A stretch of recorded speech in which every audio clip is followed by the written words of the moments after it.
Welcome to Just Be You with Charles Clevenger. Sit back, relax, and let's go!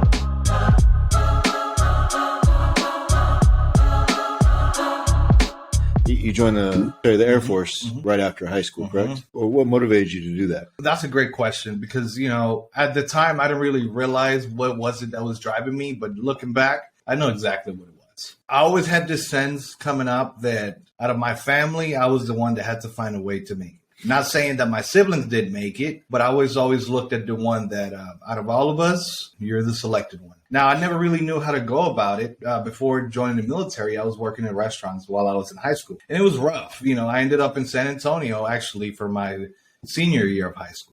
It was the weird way how I ended up here. It all happened because of my sister. She met a guy, got pregnant, and she moved to Texas. Well, being who we are, we ride together. Right. My mom didn't want her to move over here by herself. So I came along. Right. We all came together here. My sister and I, she had the baby. But I was here in a small town in Texas, in Bernie, actually, San Antonio, close by. And I went to school there for the last year. Total shock as far as culture. Right. Complete shock. Right. 360. I just didn't feel like I fit in at all. Right. Here comes this kid from the Bronx with the Timberland boots and jeans and leather jacket. Here I go to a school where they have lifted trucks with cowboy boots and Copenhagen tobacco in their mouth, right? To me, it was just like, what the hell, Yeah. Before that, I didn't really know Texas. I thought everybody had horses and stuff. So funny how I ended up here. While I was in school, though, in the last year of high school, I was struggling. My mom was not able to move here, so she was kind of sending me a little bit of money weekly just to survive. But I had to get my shit together, and I had to find a little job. So I worked at Taco Cabana. Nice. Right? Taco Cabana. Free tacos, right? Free tacos. I was always looking out for my peoples right through the window. But I worked my ass off that whole year. I almost didn't graduate high school because of how much work, and I had to close the restaurant every night at midnight. Yeah. So the principal she found out about my story a little bit. So she was curious, and she actually did a whole article. She had the newspaper come and interview me. Oh, shit. Right. Okay. Just to kind of talk about the whole struggle and how you manage to still be in school, even though, you go to bed at 2 a.m. and wake up at 6, right. Whatever. I ended up actually being adopted by a family for like 6 months before I graduated. Oh, damn. Okay. So someone from the church, from my principal's church, got a hold of my story, and they wanted to give me a place to live for about 6 months. So I took the opportunity. I learned a lot. Long story short, it didn't last actually 6 months. It ended up being 3 months only. But it gave me so much knowledge, man, because I came out of there super hungry, right? I left Taco Cabana, and I went to go work at this place called Yard House. And I started from busboy, right? I was a young little 17-year-old kid. Busboy all the way to server, to doing a little bit more things, right? I always had this hunger. I was always trying to outwork it. So it all kind of started from there. But I needed a way out. To me, just having a decent car and making $500 a week, at some point I thought that was success. But then after realizing what life was all about, I was like, I'm just barely making it. And I don't see myself being here 10, 15 years from now, still doing the same stuff. So was there somebody in the Air Force or military that you kind of saw and you're like, that's what I want to be? Here's how it all happened, right? So I was being a bar back. I was helping the bartender. At the Yard House. Here comes this guy in uniform wearing his blues right from the Air Force. He would always come in every weekend and sit at the bar and have a beer and, eat some nice food or whatever. And I would always see him looking super sharp, and he was young. After seeing him like 2 or 3 times, I just I got to go talk to this guy. I just got to ask him. I already had that bug in my head. Right. Like, okay. So I went to go ask him, hey, man, what branch are you in? I didn't even know anything about it. So he told me he ended up being a recruiter. He liked me. But he wanted to kind of test me and see how serious I was. So he didn't quite offer like, hey, come by the office next week. No, I kept seeing him for at least another 2 months until he finally said, hey, you should stop by.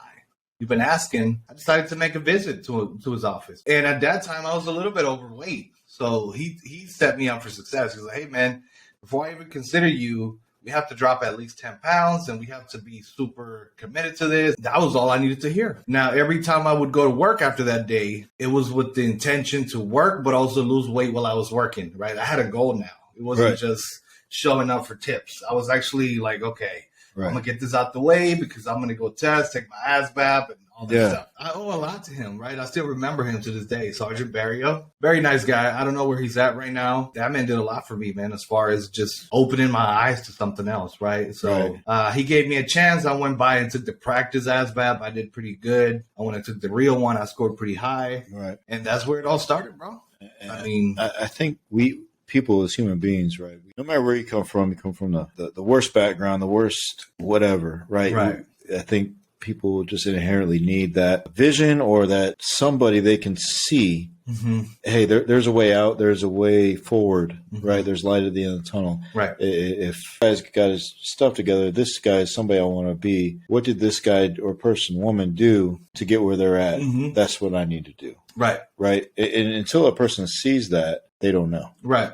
100%. I mean, you're only a product of what you see. Right. And a lot of times it's not that people don't have goals, it's that they haven't been exposed to anything. Right. So all they know, to them, success could be just having a car in their neighborhood that they live in. And so think about it. And you think about it, I'm sure you have already.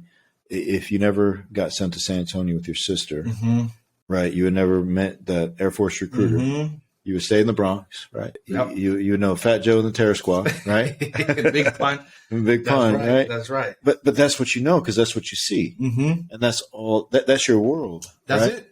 That was my world. That's what you think the world is. And, you were never exposed to that. So our daily life was playing outside, going to the bodega, doing stuff around outside, catching a train, the 4 train. If you know the BX, you know what I'm talking about. And overall, just being exposed to a lot of BS, right? So I think about it all the time. At first, I was upset that I had to move here. I looked at it like, oh, my God, I can't believe I left the best city in the United States to be here.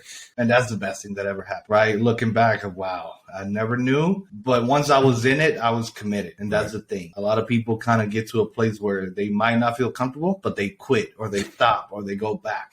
Because they're out of their comfort zone. I thrive in places like that, in situations where everyone is kind of banking on me to fail. I was like, no, I got to make it, right? Not only that, but my sister's here. I don't know her situation with, oh boy, is serious. Better get my stuff together so in case nothing comes out of it, at least she can still stay here with baby and I can help out, right? So I was already thinking a little bit older for my age at that time. 17, already thinking duties and taking care of kids that are not even mine. That's kind of how that all came about, man.